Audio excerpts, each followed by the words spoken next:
Israel. Negeri yang dulunya dielu-elukan sebagai kekuatan militer paling maju di kawasan, dengan teknologi tercanggih, sistem pertahanan berlapis, dan hubungan istimewa dengan adik kuasa Amerika Serikat. Tapi pasca Perang 12 Hari yang menggetarkan Timur Tengah, yang terdengar bukan lagi gemuruh kemenangan, melainkan dentuman baru, bukan dari Gaza, bukan dari Iran, tapi dari dalam jantung Israel sendiri. Bukan rudal yang membuat para jenderal gelisah hari ini, melainkan rakyatnya sendiri. Para tentara yang kemarin masih berteriak, "Siap, komandan!" kini memenuhi jalanan sambil meneriakkan, "Cukup sudah." Mereka menolak dikirim lagi ke medan laga. Demonstrasi bermunculan bukan dari kelompok oposisi atau aktivis radikal, tapi dari para veteran perang, keluarga tentara, dan bahkan eks-pendukung Netanyahu. Negeri itu kini tidak hanya berperang di luar, tapi juga terpecah dari dalam. Apa yang semula disebut sebagai meja keputusan strategis di kabinet pemerintahan, telah berubah menjadi panggung drama politik tak berkesudahan. Di sana para politisi tak lagi merumuskan pertahanan negara, melainkan saling tikam demi memperebutkan kekuasaan. Ironinya, dari para pemimpin yang seharusnya menenangkan badai, justru datang badai baru kebingungan, saling curiga, dan tuntutan anggaran yang semakin mustahil dipenuhi. Kementerian Pertahanan dan Militer Israel atau IDF mengangkat bendera peringatan amunisi menipis. Mereka meminta suntikan dana sebesar 60 miliar shekel, setara lebih dari 16 miliar dolar, untuk menambal kekosongan gudang peluru dan membangun ulang sistem pertahanan yang rontok diterjang rudal Iran. Tapi Kementerian Keuangan menolak. Kas negara sudah berdarah-darah, utang melonjak, dan bila tuntutan itu disetujui, maka ekonomi bisa ambruk total. Padahal tanpa dana itu, sistem pencegat seperti Arrow bisa lumpuh dan pasukan di Gaza berisiko kehilangan suplai. Tapi semua itu belum seberapa dibandingkan satu nama yang kembali menghantui, Benjamin Netanyahu. Sang Perdana Menteri yang setelah Perang 12 Hari, kembali disorot oleh kasus lamanya, suap, penipuan, dan pelanggaran kepercayaan publik. Satu demi satu dakwaan yang sempat tertunda karena alasan darurat nasional, kini naik kembali ke permukaan. Dan di tengah kekacauan politik ini, muncul suara dari seberang lautan Donald Trump. Ya, mantan Presiden AS itu terang-terangan membela Netanyahu, mengecam jaksa Israel, bahkan mengancam akan menghentikan bantuan miliaran dolar jika Netanyahu terus diseret ke meja hijau. Situasi makin membara. Di jalan-jalan, massa tumpah ruah. Bendera kuning berkibar, bukan tanda menyerah, tapi simbol perlawanan terhadap perang yang tak berkesudahan. Spanduk bertuliskan "Bebaskan Sandra, akhiri perang, selamatkan Israel dari dalam diangkat tinggi-tinggi." Ini bukan demonstrasi biasa, ini adalah suara nurani dari warga sipil, dokter, guru, penyintas serangan, bahkan mantan pemilih partai pemerintah sendiri. Namun respons pemerintah dingin. Netanyahu tetap ngotot melanjutkan operasi militer, seolah satu-satunya solusi atas krisis adalah memperpanjangnya. Di tepi barat, situasinya makin kacau. Pemukim Yahudi bentrok dengan pasukan Israel sendiri. Mereka membakar pos militer, menyerang polisi, dan merusak fasilitas IDF. Netanyahu mengutuk, tapi oposisi membalas lebih keras. Ini semua akibat dari pemerintahan yang terlalu lama memelihara ekstremisme demi elektabilitas. Tapi keretakan yang paling menakutkan bukan di jalanan, bukan di Gaza, melainkan di barak-barak militer sendiri. Lebih dari 100.000 tentara cadangan mengundurkan diri. Ini bukan angka biasa, ini adalah eksodus. Bahkan hampir 1.000 pilot militer menyatakan penolakan untuk terbang di atas Gaza. Beberapa mundur total. Alasan mereka, operasi yang dijalankan tidak etis, tidak sah, dan semata-mata untuk mempertahankan kekuasaan satu orang Netanyahu. Efeknya langsung terasa. Ketika Iran meluncurkan rudal balistik selama Perang 12 Hari, reaksi Israel terlambat, goyah, dan minim koordinasi. Sebagian analis menyebut ini sebagai kegagalan strategis. Tapi sesungguhnya ini adalah kegagalan moral, sebab mesin perang tak bisa dijalankan oleh hati yang enggan. Dan krisis ini tak berhenti di soal loyalitas militer. Di Herzliya, sepasang suami istri Israel ditangkap karena diduga menjadi mata-mata Iran. Di Tiberias, 2 pemuda ditangkap karena merancang pembunuhan terhadap tokoh militer senior. Apakah ini pengkhianatan? Mungkin, tapi bagi sebagian lainnya ini satu-satunya jalan keluar dari negeri yang kehilangan akal sehatnya. Sementara itu, ekonomi Israel sedang sekarat. 2 front perang, Gaza dan Iran, telah menguras anggaran negara hingga ke tetes terakhir.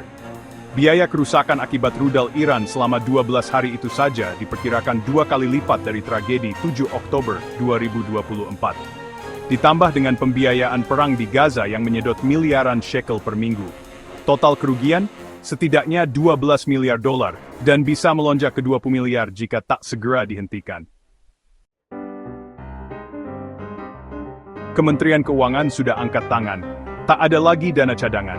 Pariwisata hancur, hotel kosong, maskapai bangkrut, startup teknologi hengkang, dan pengangguran meroket. Usaha kecil tutup, daya beli rakyat merosot. Semua ini bukan lagi headline berita, ini kenyataan di meja makan rakyat. Iron Dome bisa menghentikan rudal dari udara, tapi tak bisa menahan keruntuhan ekonomi. Dan ketika ekonomi runtuh dan rakyat lapar, tidak ada sistem pertahanan yang bisa menyelamatkan pemerintahan. Kabinet terpecah, menteri saling tuding. Yang satu minta perang dilanjutkan, yang lain takut negara bangkrut. Tapi tak satu pun yang mau mengakui Israel hari ini sedang runtuh. Bukan oleh musuh-musuhnya, tapi oleh dirinya sendiri. Dan ironisnya, di tengah semua reruntuhan ini, perang terus didorong. Bukan demi damai, bukan demi keamanan, tapi demi satu hal, menjaga Netanyahu tetap di kursi kekuasaan. Gaza dibombardir, rakyat dibungkam, anggaran dikeruk habis-habisan, tapi Sandra tetap belum dibebaskan. Perdamaian tidak tercapai, keamanan tidak kembali. Satu-satunya yang selamat dari perang ini hanyalah karier politik sang Perdana Menteri. Saat negara memaksakan perang demi menyelamatkan satu orang, maka seluruh rakyat harus siap membayar harga yang paling mahal. Dan hari ini, musuh terbesar Israel bukan Hamas, bukan Hizbullah, bahkan bukan Iran, tapi keserakahan, korupsi, dan krisis kepercayaan yang membusuk dari dalam. Negara ini mungkin punya senjata termutakhir, drone taktis, dan tembok keamanan setinggi langit. Tapi tak ada satupun dari itu yang bisa membendung kehancuran, kalau rakyat sudah tak percaya dan pemimpinnya lebih peduli pada dirinya sendiri. Inilah saat ketika Israel bukan sedang diserang, tapi sedang runtuh. Dan keruntuhannya datang dari dalam rumahnya sendiri. Dan ketika keruntuhan itu mulai terasa tak terbendung, reaksi dari elit politik justru seperti orkestra tanpa konduktor. Semrawut, tak sinkron, dan cenderung memekakkan telinga. Satu pihak menyerukan peningkatan anggaran pertahanan demi keamanan nasional, sementara yang lain sibuk menghitung angka defisit dan memperingatkan bahwa jika ini terus dibiayai, maka negara bukan hanya kehabisan uang, tapi juga kewarasan. Di luar sana, rakyat sudah muak dengan janji-janji kosong dan slogan patriotisme yang hanya bagus di spanduk, tapi tak pernah menyelamatkan dapur mereka dari kelaparan. Mereka bukan lagi sekadar protes, mereka mempertanyakan seluruh legitimasi pemerintahan yang selama ini membanggakan diri sebagai benteng demokrasi Timur Tengah. Tapi kini, benteng itu retak di semua sisi. Kepercayaan publik luntur, hukum terasa timpang, dan kepemimpinan dipertanyakan secara masif. Media-media internasional mulai menyindir bahwa yang lebih membahayakan Israel saat ini bukan Hizbullah yang bermarkas di Lebanon, bukan drone Iran yang datang dari barat, tapi ego Netanyahu yang menolak pensiun. Bahkan di lingkungan dalam partainya sendiri, muncul suara-suara sumbang yang bertanya, sampai kapan kita harus menyelamatkan satu orang dengan mengorbankan seluruh negara? Tapi Netanyahu tetap bertahan, seolah ia adalah tembok terakhir yang mencegah Israel dari kehancuran. Padahal faktanya justru ialah yang kini menjadi simbol dari runtuhnya semua hal yang dulu dijunjung tinggi, integritas, stabilitas, dan persatuan nasional. Di mata dunia, Israel kini tampak seperti kerajaan kecil yang sedang dikepung oleh musuh di luar dan dikhianati oleh penguasa di dalam.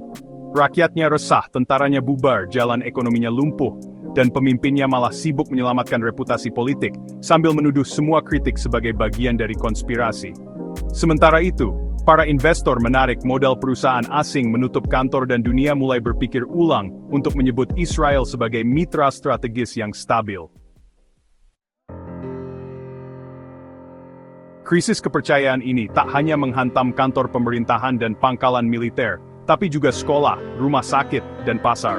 Anak-anak bertanya kenapa ayah mereka tak pulang dari Gaza, sementara sang ibu tak bisa menjelaskan, karena bahkan pemerintah tak memberi kepastian. Semua jadi buram, semua jadi absurd. Dalam kondisi seperti ini, tak perlu roket dari Teheran untuk menjatuhkan Tel Aviv. Cukup kebijakan ngawur dan keserakahan yang dilestarikan. Dan ketika sejarah nanti menulis babak ini, mungkin tak akan disebut sebagai perang antara dua negara, tapi sebagai perang satu negara melawan dirinya sendiri. Dan ketika satu negara mulai berperang melawan dirinya sendiri, maka yang hancur bukan hanya bangunan tapi juga makna menjadi sebuah bangsa. Israel kini berada di titik di mana tak ada lagi garis tegas antara musuh eksternal dan kehancuran internal, karena keduanya sudah menyatu dalam kekacauan yang tak lagi bisa dikendalikan oleh retorika ataupun propaganda. Aparat keamanan yang biasanya dikerahkan untuk melindungi perbatasan, kini disibukkan memukul mundur warganya sendiri yang turun ke jalan, bukan karena membenci negaranya, tapi karena merasa telah dikhianati oleh para pengurusnya. Dan disinilah letak ironi terbesar. Sistem yang dibangun untuk melindungi justru berubah menjadi mesin yang menindas, demi menjaga satu nama tetap duduk nyaman di kursi kekuasaan. Bahkan ketika seluruh fondasi negara sudah goyah. Kebijakan darurat diberlakukan, jam malam diperpanjang, dan segala bentuk perbedaan suara dicap sebagai keamanan nasional. Media dikontrol ketat, penyiar independen ditekan, dan apapun yang tidak sesuai narasi pemerintah langsung dianggap sebagai upaya melemahkan negara. Tapi rakyat tidak bodoh. Mereka tahu bahwa ini bukan lagi soal keamanan atau pertahanan, ini adalah soal bertahan hidup dari pemerintahan yang sudah kehilangan arah. Ketika para tentara tak lagi ingin berperang, ketika para warga tak lagi percaya, ketika para ekonom menyerah menghitung kerugian, dan para pemimpin hanya sibuk menjaga citra, itulah tanda bahwa sebuah negara sedang menuju kehancuran, bukan karena tembakan musuh, tapi karena kebijakan yang terus melukai. Israel, yang dulu dikenal karena soliditas militer dan kecanggihan teknologi, kini justru terjebak dalam krisis moral yang lebih dahsyat dari perang manapun. Rudal bisa dicegat, tapi ketidakadilan tidak bisa. Drone bisa dilumpuhkan, tapi kelaparan tidak bisa dibungkam dengan slogan. Semua prestasi pertahanan tak ada artinya saat rakyat tak merasa aman di negerinya sendiri. Dan jika saat ini satu-satunya yang dipertahankan adalah kursi kekuasaan seorang Perdana Menteri yang terjerat skandal dan ditolak rakyatnya, maka harga yang harus dibayar bukan hanya politik, tapi seluruh masa depan bangsa. Dan seperti layaknya sinetron politik yang tayang tanpa jeda iklan, drama di Israel pun makin liar, makin absurd, dan makin sulit dibedakan antara kenyataan dan satir. Bayangkan saja, di saat negara nyaris bangkrut, tentara ngambek, dan rakyat ngamuk, Netanyahu justru sibuk tampil di konferensi pers dengan wajah serius, seolah dia baru saja menyelamatkan dunia dari kiamat. Padahal dia cuma menyelamatkan dirinya dari jadwal sidang. Kalau dunia ini tanggul sama guara, maka tentang episode spesial neruntuh. Tapi, Perdamri, tetap aman. Sementara itu, Kementerian Pertahanan memohon tambahan anggaran seperti anak kos yang minta uang kiriman karena mie instan pun sudah habis. Sedangkan Kementerian Keuangan menjawab dengan tatapan kosong. Uangnya sudah nggak ada, nak. Bahkan mereka sempat mengusulkan barter. Bagaimana kalau kita jual beberapa tank tua di eBay? Tapi sayangnya, yang tertarik cuma satu kolektor dari Ukraina yang minta dikirim via pos ekonomi. Di jalanan, suasana tak kalah surreal. Demonstran membawa poster bertuliskan Stop War, Start Netflix, atau Kami Rindu Hidup Normal, bukan hidup nasional. Di Tel Aviv, seorang ibu rumah tangga bahkan menggelar aksi diam sambil menulis di karton, Kalau Netanyahu masih berkuasa, aku juga mau pindah ke Gaza. Setidaknya di sana semua orang tahu sedang dalam perang. Dan jangan lupakan kabar soal pilot militer yang ramai-ramai mengundurkan diri. Ini bukan karena takut atau lelah. Katanya, kalau kami disuruh terbang untuk melindungi pemimpin yang lebih banyak bikin masalah daripada musuh, mending kami buka usaha kopi di Haifa. Setidaknya pelanggan tidak menembakkan rudal ke barista. Beberapa tentara malah bilang, kami daftar militer untuk melindungi negara, bukan reputasi satu orang yang hobi main drama. Di medan ekonomi, kondisi makin lucu-lucu menyedihkan. Startup teknologi lari ke luar negeri lebih cepat dari rudal Iran, pengangguran melonjak seperti harga telur, dan sektor pariwisata? Turis-turis ban takut buka Google Maps karena takut salah blok ke zona perang. Pemandu wisata kini banting setir jadi tukang ojek, sambil bilang ke turis, kalau kamu masih mau foto di Jerusalem, cepat sekarang, sebelum jadi reruntuhan bersejarah. Tapi yang paling epik adalah bagaimana pemerintah tetap ngotot bahwa semua masih terkendali. Padahal ya, rakyat udah stres, ekonomi megap-megap, tentara mogok, dan barisan demonstran makin panjang dari antrean diskon di hari Jumat. Tapi bagi Netanyahu dan timnya, selama mikrofon masih hidup dan kamera masih menyala, semua baik-baik saja. Akhirnya, kita melihat potret sebuah negara yang secara teknis masih berdiri, tapi secara mental sedang rebahan dengan selimut krisis. Israel hari ini seperti rumah mewah yang di dalamnya penuh kebocoran. Ada Iron Dome di atap, tapi lantainya bolong, dindingnya keropos, dan penghuni rumahnya saling tuduh siapa yang lupa tutup keran. Sementara pemilik rumah, dia malah selfie di balkon sambil bilang, tenang, semua aman kok, asal jangan turun ke dapur. Begitulah kisah negeri yang punya segalanya. Senjata, teknologi, sekutu super kuat. Tapi lupa satu hal yang paling mendasar, kepercayaan rakyat. Sebab saat rakyat sudah tidak percaya, bahkan tembok pertahanan setebal apapun tak bisa menahan runtuhnya negara dari dalam. Tapi jangan khawatir, episode selanjutnya mungkin lebih seru. Atau lebih konyol. Atau dua-duanya. Dan seperti cerita telenovela yang tak kunjung tamat, babak selanjutnya makin gila. Netanyahu kini disebut-sebut hendak membentuk kabinet darurat permanen, sebuah konsep baru di dunia politik darurat yang tak pernah selesai. Ibarat alarm kebakaran yang bunyinya tak berhenti, tapi semua orang sudah kebal dan tetap lanjut masak mie goreng. Di sisi lain, media pemerintah masih saja berusaha membungkus krisis ini dengan kata-kata manis. Israel sedang menghadapi tantangan demokratis, padahal yang mereka maksud mungkin adalah rakyat lapar, militer bubar, ekonomi nyungsep, dan Perdana Menteri yang menolak pensiun karena katanya negara belum siap ditinggal. Padahal faktanya, justru negara belum bisa tenang selama dia bertahan.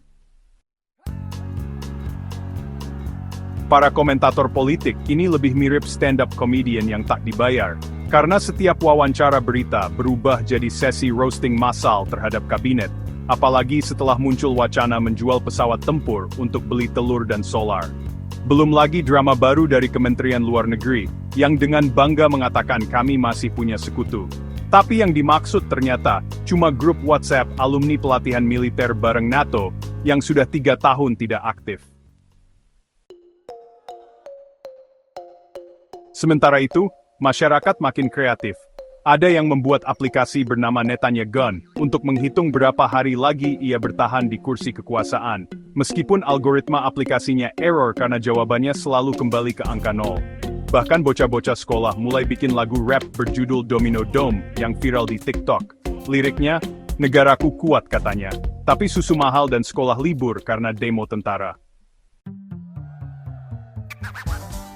Pemerintah tentu marah, mereka ingin sensor lagu itu. Tapi lupa bahwa seluruh pegawai bagian sensor pun sudah ikut demo, karena gajinya tak naik sejak 3 kali perang terakhir. Di sisi ekonomi, satu-satunya yang naik bukan pertumbuhan atau ekspor, tapi harga makan siang dan jumlah warga yang googling cara pindah ke Portugal tanpa visa. Bahkan mata uang shekel sampai disindir netizen sebagai mata uang yang hanya kuat kalau dibungkus plastik dan dimasukkan ke dalam lemari besi. Tapi di tengah semua kekacauan ini, Netanyahu tetap percaya diri, tampil di TV sambil bilang, kita masih bisa menang. Entah menang melawan siapa, karena rakyatnya sendiri sudah menyerah. Tentaranya ogah turun, ekonominya ngos-ngosan, dan dunia menonton dengan ekspresi bingung antara kasihan atau tepuk tangan, karena drama ini benar-benar full episode tanpa iklan. Maka pada akhirnya, negeri ini sedang jadi eksperimen hidup. Berapa lama sebuah negara bisa bertahan hanya dengan ego dan retorika, tanpa kepercayaan, tanpa persatuan, dan tanpa arah yang jelas, selain satu, menyelamatkan satu orang dari jatuh, meski seluruh bangsa harus jatuh bersamanya. Dan ketika seluruh bangsa dipaksa menopang satu orang, maka hukum gravitasi politik mulai berlaku dengan brutal, semakin besar beban yang digendong, semakin cepat tanah di bawahnya retak. Tapi Netanyahu tampaknya belum baca buku fisika, atau mungkin dia pikir dirinya adalah pengecualian terhadap semua hukum alam, termasuk hukum moral dan akal sehat. Dalam pidato terakhirnya, ia bahkan menyebut bahwa, krisis ini adalah ujian ketahanan nasional, yang kalau diterjemahkan ke bahasa rakyat, artinya, kalian semua menderita, saya tetap di kursi. Bahkan sekarang mulai beredar meme viral berjudul Netanyahujan, pemimpin yang tak pernah tergeser meski negara banjir masalah. Rakyat pun mulai melawak sebagai bentuk bertahan. Di pasar-pasar, para pedagang menyebut harga tomat bukan dalam shekel lagi, tapi dalam unit rudal. Contohnya tomat sekilo 3 Iron Dome ya. Di salon kecantikan, pelanggan minta potong rambut gaya pasrah nasional. Model baru di mana semua sisi dibabat rata, karena masa depan juga sudah tak berbentuk. Di tengah krisis, rakyat kreatif karena kalau tidak, stres bisa bikin semua orang masuk rumah sakit, dan rumah sakit pun sekarang antreannya lebih panjang dari utang negara. Dan kalau ada yang berpikir Israel masih bisa mengandalkan sekutunya, tenang saja, Amerika juga mulai main hitung-hitungan. Biden bilang tetap dukung, tapi mukanya tidak meyakinkan. Dan anggota Kongres di belakangnya sudah bisik-bisik. Jangan-jangan kita nyemplung dalam drama telenovela yang tak bisa kita tamatkan. Uni Eropa. Mereka sedang sibuk mengurus urusan dalam negeri mereka yang juga tak kalah kacau. Sekutu Arab? Mereka sekarang hanya menyimak sambil menyeduh teh dan sesekali nyeletuk. Itu kan, kita bilang juga apa. Di tengah semua itu, muncul satu kebijakan baru mandatory optimism. Ya, warga diminta tetap optimis oleh pemerintah, kalau perlu pura-pura bahagia demi moral nasional. Tapi rakyat membalas dengan gaya, baik, kami akan optimis, tapi boleh enggak sambil beli beras pakai janji-janji kosong. Dan ketika negara mulai menyarankan warganya untuk berpikir positif sambil mengabaikan fakta bahwa anak-anak harus sekolah online karena sekolah mereka rusak dan rumah-rumah dihantam inflasi seperti dihantam rudal, maka yang tersisa hanyalah satir hidup-hidup. Maka rakyat pun tahu, mereka bukan lagi sedang menyaksikan kebijakan negara, tapi pertunjukan sandiwara. Dan mereka semua dipaksa ikut jadi pemain figuran tanpa naskah, tanpa bayaran, tapi dengan beban penuh tanggung jawab untuk menyelamatkan negeri yang tak tahu harus diselamatkan dari siapa dulu, dari Iran, dari Gaza, atau dari pemimpinnya sendiri.